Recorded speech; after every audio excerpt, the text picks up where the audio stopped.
आप जब बक्सर से कभी संयोग मिले, बक्सर से आरा की ओर बढ़ेंगे, पटना की ओर बढ़ेंगे, तो थोड़ी दूर आगे जाने के बाद बाएं हाथ में एक गांव है जिसका नाम है अहिरौली। क्या नाम है? अहिरौली। ये वहीं की घटना है। एक स्थान दिखाई पड़ा, अचानक राम जी रुक गए। श्री विश्वामित्र जी ने पूछा, राम जी आप क्यों रुक गए? राम जी बोले, गुरुदेव इस स्थान को देखकर मन में एक भाव उत्पन्न हो रहा है। क्या? ऋषि आश्रम सी कोई पुण्य थली, पर आज लगे उजड़ी उजड़ी। आप भी देखिए ना गुरुजी, नर नारी नहीं पशु पक्षी हुना, सुनसान दशा बिगड़ी बिगड़ी।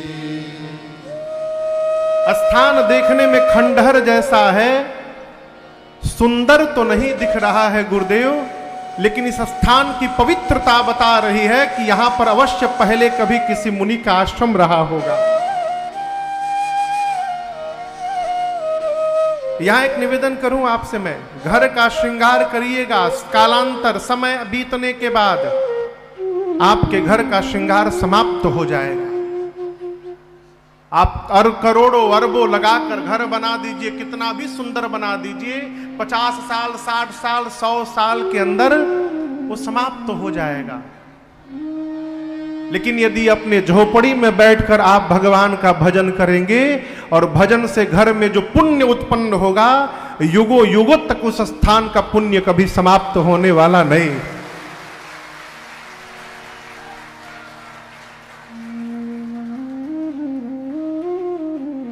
भारत पुण्य भूमि है, भारतवर्ष धर्म भूमि है। जून में मैं गया था दुबई कथा गाने के लिए। एक बात आई, हो सकता है किसी को बात बुरी लगी होगी। निवेदन क्या, देखिए आपका शहर दुबई बहुत सुंदर है, लेकिन दुबई पुण्यशाली देश नहीं है, सुंदर है इसलिए जीव घूमने आते हैं। हमारा भारत पुण्य क्षेत्र है, इसलिए जगदीश घूमने के लिए वहां आते हैं। ये मूल अंतर है। घर को सजाइए, लेकिन घर को सुंदर बनाने के साथ साथ उस स्थान को पवित्र और पुण्यशाली भी बनाइए। ये कैसे होगा? भजन से होगा। राम जी बोले, गुरुदेव स्थान बता रहा है किसी मुनि का स्थान है, परंतु आज यहां ना कोई पशु है, ना कोई पक्षी है, ना कोई नर है, ना कोई नारी है। दशा बिगड़ी बिगड़ी है। और गुरुजी ये आश्रम के बीच में ये शिलाखंड कैसा है, ये मुझे बताइए। श्री विश्वामित्र जी ने कहा, राम इस मार्ग से सैकड़ों बार मैं गुजरा हूं, नित्य हजारों लोग आते जाते हैं, कोई भी इस शिला की ओर देखता भी नहीं है। आप आज पहली बार आए हैं और पहली बार में ही आपकी दृष्टि शिला पर पड़ गई। राम जी बोले, गुरुदेव मेरा स्वभाव है, मैं क्या करूं, जिसको कोई नहीं देखा करता है उसको मैं देखा करता हूं। इसी स्वभाव से मेरी दृष्टि चली गई मुझे। ये शिला कैसी है? गुरु जी ने पूरी कथा सुनाई। गौतम नारी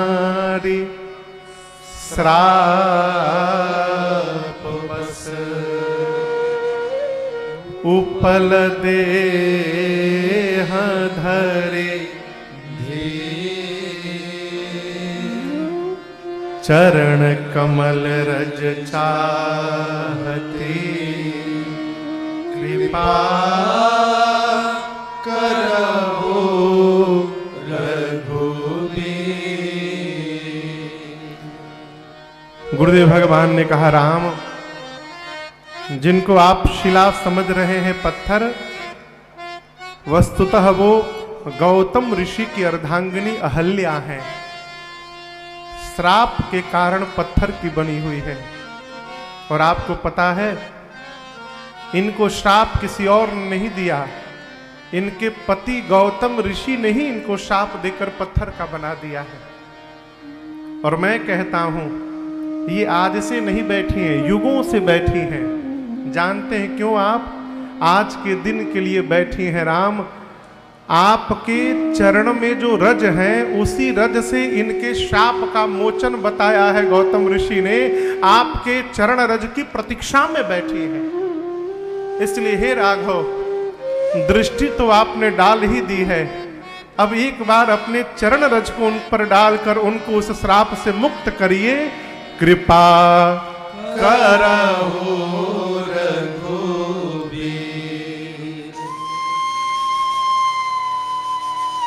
जैसे श्री विश्वामित्र जी ने चरण रज डालने के लिए, स्पर्श कराने के लिए राम जी से कहा, भगवान ने बिना कुछ सोचे विचारे विलंब किए तुरंत अपने चरण रज का स्पर्श करा दिया।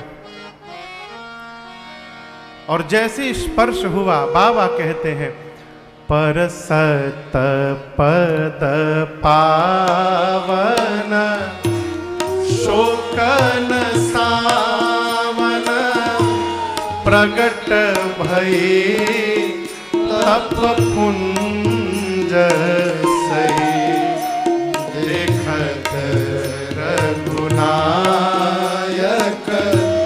जन सुखदायक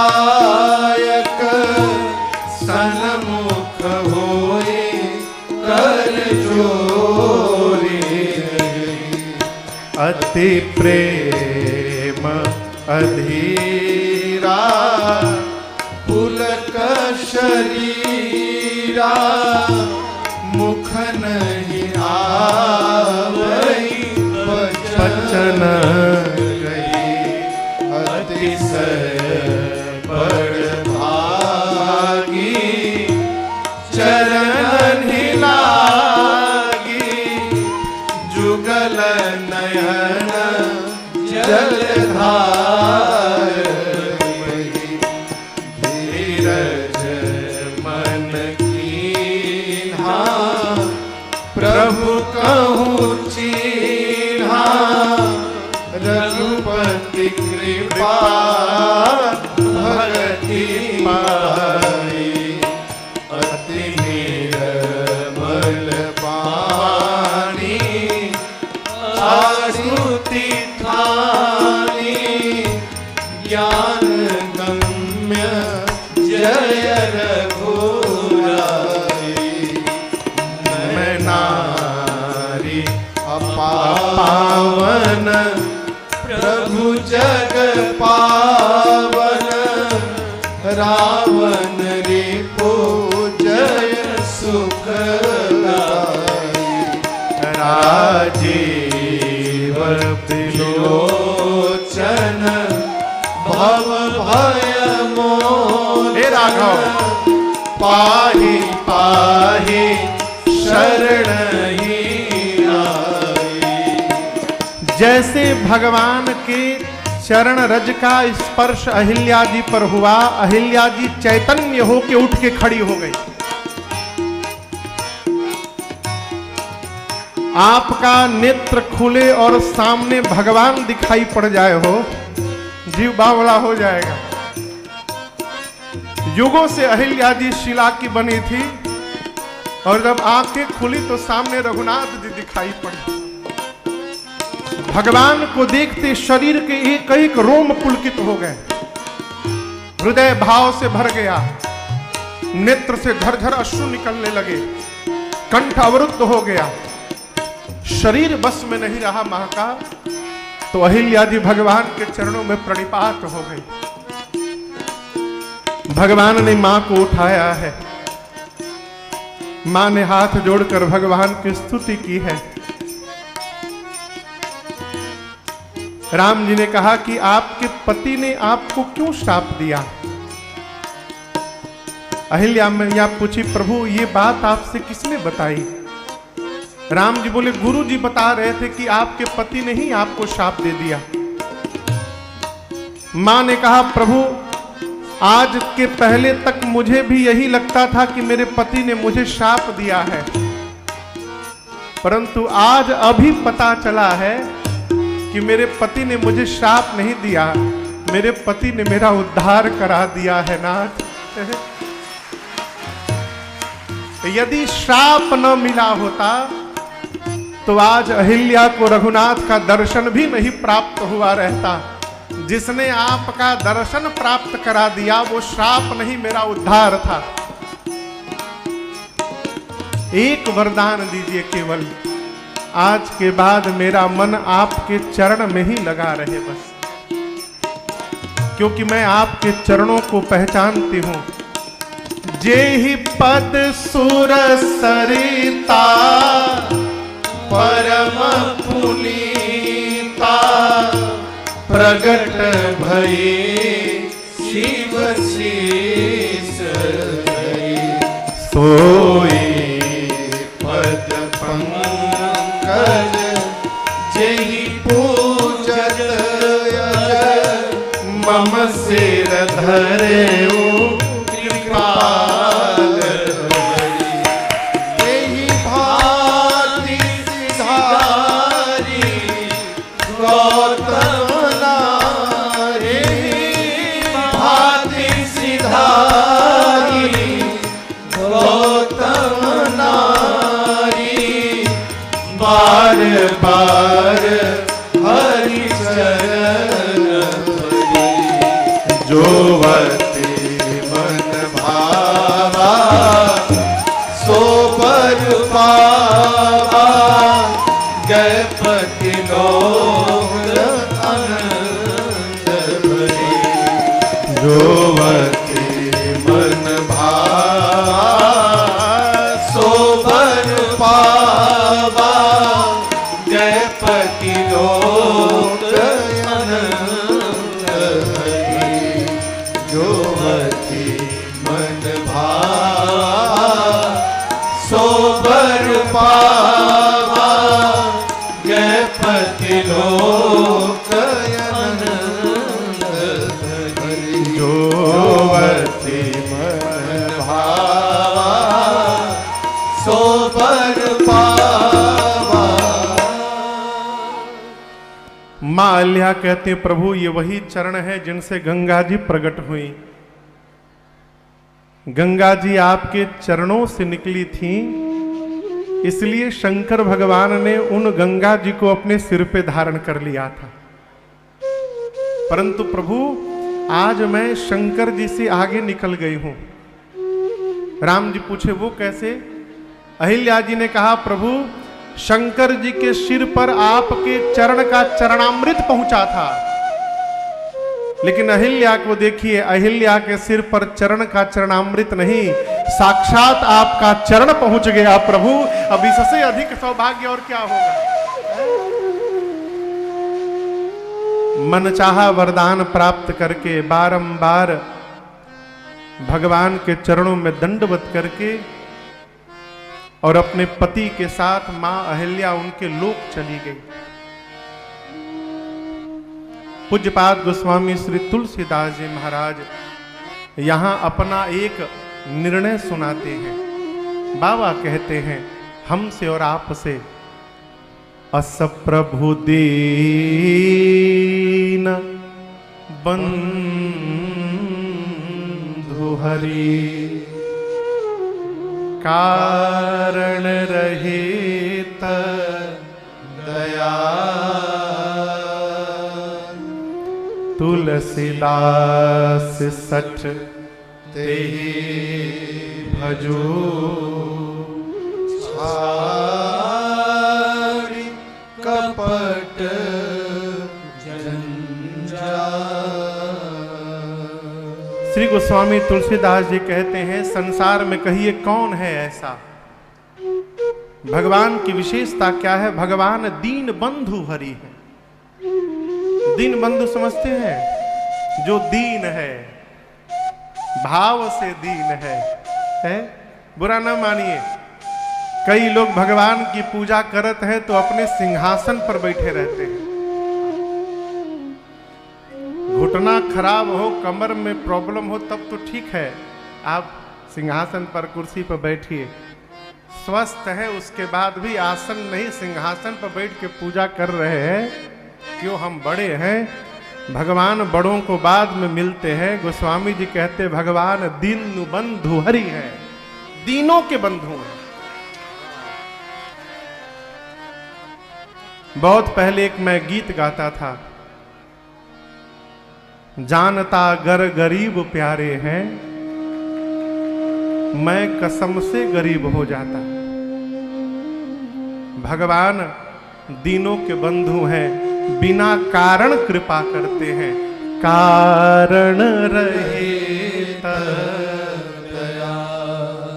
पूज्यपाद गोस्वामी तुलसीदास जी कहते, हे सठ तुलसी ऐसे भगवान को छोड़कर तू संसार में कहां फंसा है। तुलसीदास सठ ते ही भजू, छाड़ी कपट जंजाल, कपट जंजाल का त्याग करके भगवान का भजन कर। आप लोग थोड़ा धीरे धीरे आगे बढ़ाइए, थोड़ा भी जगह है ना तो थोड़ा आगे बढ़ाइए, 2-3 लोग बैठ जाएंगे।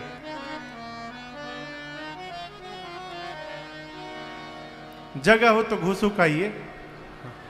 हाँ।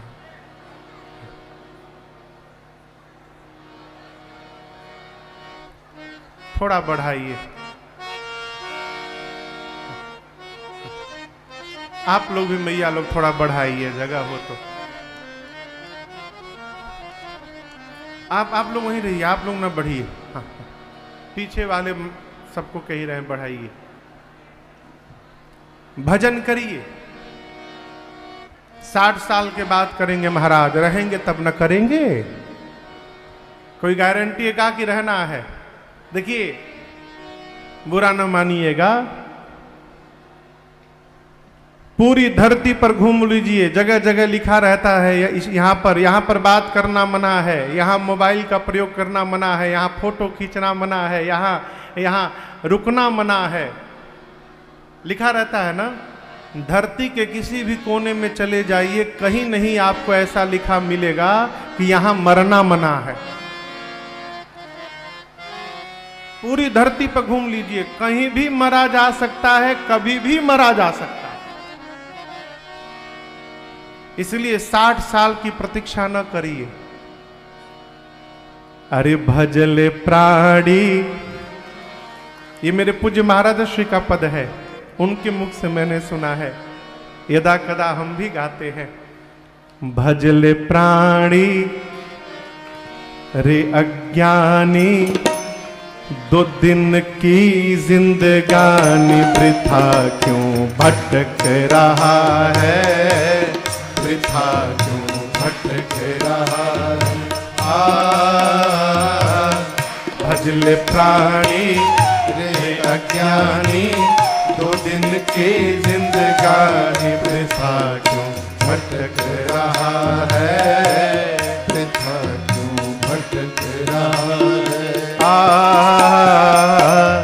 झूठी काया झूठी माया, चक्कर में क्यों आया, इसी से अटक रहा है, इसी से अटक रहा है। झूठी काया झूठी माया, चक्कर में क्यों आया, इसी से अटक रहा है, इसी से अटक रहा है।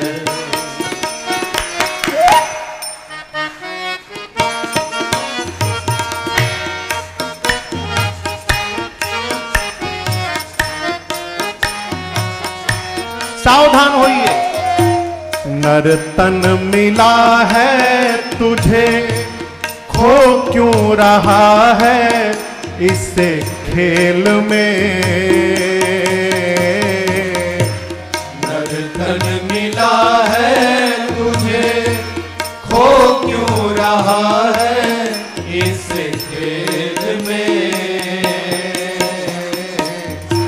सोने की काया तेरी उलझी है विषयों के मेल में। सोने की काया तेरी उलझी है विषयों के मेल में। सुत और दारा वैभव सारा कुछ भी नहीं तुम्हारा। कहाँ से भटक रहा है, कहाँ से भटक रहा है। सुख और दारा वैभव सारा कुछ भी नहीं तुम्हारा। कहाँ से भटक रहा है, कहाँ से भटक रहा है।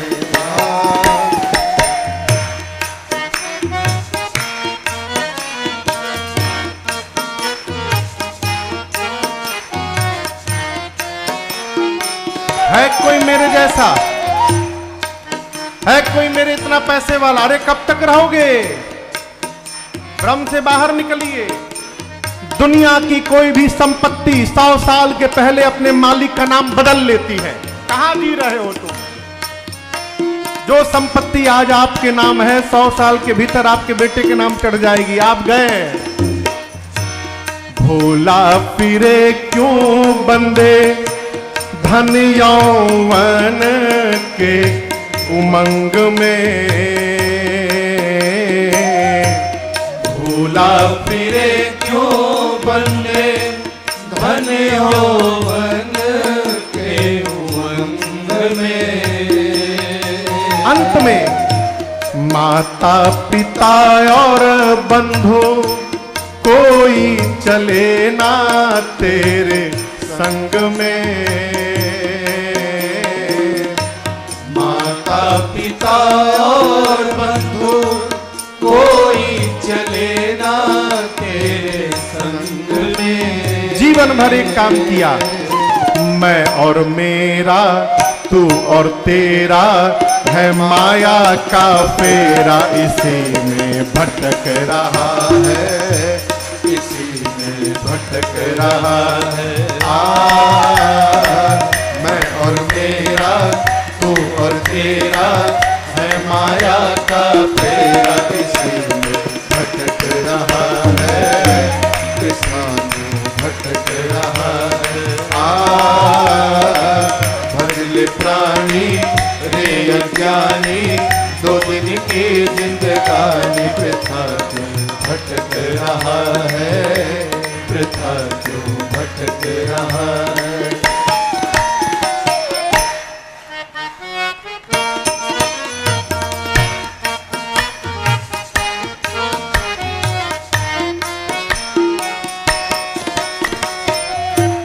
योनिया अनेक भ्रमी, प्रभु की कृपा से नर्तन पाया है। योनिया अनेक भ्रमी, प्रभु की कृपा से नर्तन पाया है। परंतु झूठे व्यसन में फंस के हरि से न प्रेम बढ़ाया है। झूठे व्यसन में फंस के हरि से न प्रेम बढ़ाया है। गीता गाए वेद बताए, गुरु बिनु ज्ञान न आए। कहाँ तो भटक रहा है, कहाँ से भटक रहा है। गीता गाए वेद बताए, गुरु बिनु ज्ञान न आए। कहाँ तुम भटक रहा है, वृथा तू भटक रहा है। भजले प्राणी रे अज्ञानी, 2 दिन की जिंदगानी वृथा तू भटक रहा है, वृथा तू भटक रहा है।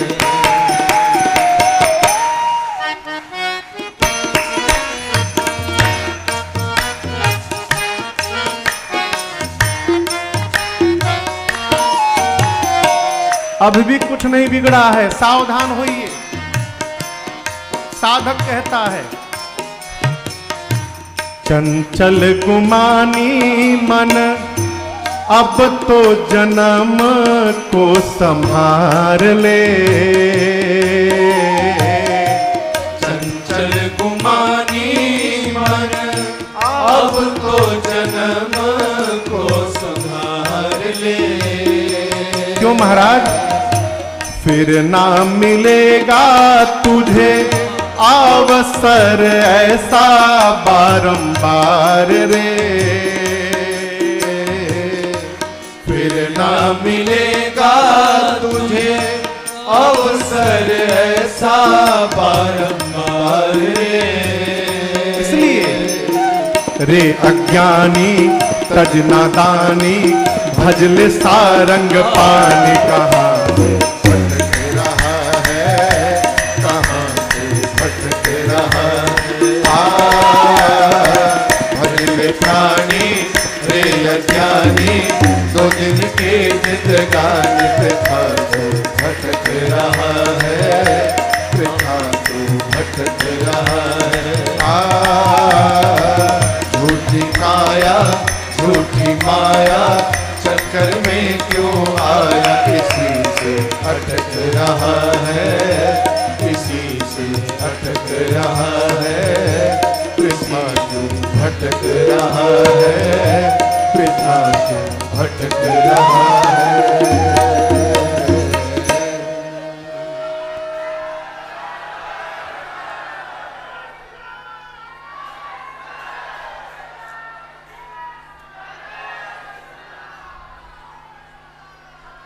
चंचल गुमानी मन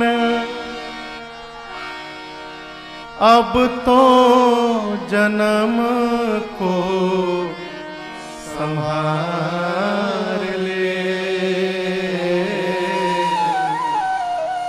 क्या पता भारत में जन्म मिले न मिले, फिर ना मिलेगा तुझे अवसर ऐसा बारंबार ले।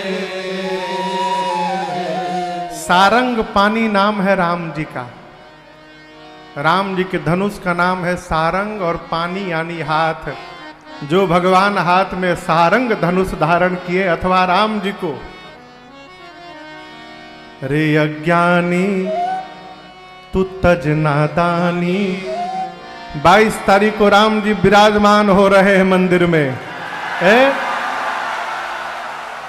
भजले सारंग पानी कहाँ सिर पटक रहा है, इसी से अटक रहा है। भगवान का भजन करिए। कई लोग सोचते हैं कि 60-70 साल के बाद जब सब दायित्व से मुक्त हो जाऊंगा उसके बाद केवल भजन करूंगा। आप में से भी बहुत सारे लोग होंगे। अलग से टाइम आने वाला नहीं है हो, इस बात को याद रखिए। एक आदमी बहुत गरीब था, लगा रुपया कमाने, इतना परिश्रम किया और लगा पैसा कमाने। हजारपति बना, लखपति बना, करोड़पति बना, अरबपति बना। मित्र मंडली कहती थी चलो तनिक ठाकुर विलेज में राम कथा हो रही है, सुन के आ जाए। बोले नहीं नहीं, बाद में सुनूंगा, अभी पैसा कमाने दो। 60 साल की उनकी अवस्था हुई और उस दिन उस व्यक्ति ने अपना बैलेंस शीट जब देखा तो पाया कि इतनी संपत्ति उसने एकत्रित कर ली है जीवन में कमा के कि उसकी आने वाली 10 पुश्त यदि बैठ कर भी खाए तो ये समाप्त होने वाला नहीं है। देखा रे बहुत कमा लिया। निर्णय किया कि अब आज के बाद प्रयास नहीं करना है, सहजता से जो साम्राज्य बन गया उससे जो आता रहेगा ठीक है। अब मैं भजन करूंगा, खूब तीर्थाटन करूंगा, अब जीवन का आनंद लूंगा। शाम को जन्मदिन मनाया, भोजन वोजन हुआ, कमरे में सोने गया। 1 बजे रात में एक मोटा सा काला आदमी आकर उसके ब्लैंकेट को खींचा। इसने आंख खोली, बोला अरे तुम घर के भीतर कहां से चले आए? उसने कहा मेरे पास नेशनल परमिट है, मैं किसी के भी घर के भीतर जा सकता हूं। कौन हो तुम? यमदूत हूं। अरे मेरे घर क्यों आ गए? पूरा हुआ टाइम, चलिए। सेठ तो सेठ, बोला 5 करोड़। यमदूत से क्या बोला? 5 करोड़। यमदूत बोला क्या? 5 करोड़ देता हूं, 1 साल बढ़ा दीजिए। बोला दिमाग ठीक है, चलो 50-50, जितनी संपत्ति है उसका आधा दे दूंगा।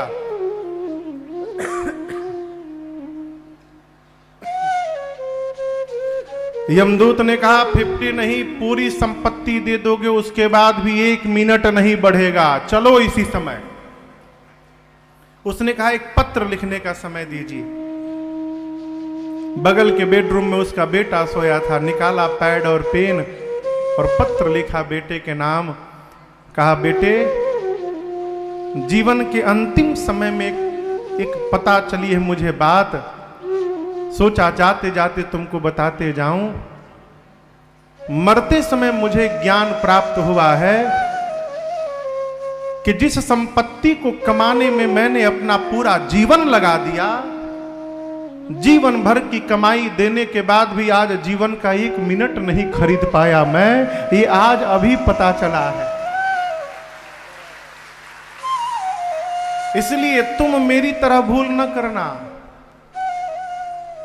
जीवन में अपने कर्तव्य के साथ कर्म करने के साथ साथ जीवन में भजन पूजन तीर्थाटन परमार्थ दान जो भी करना है करते जाना, उसके लिए अलग से समय निकलने वाला नहीं है।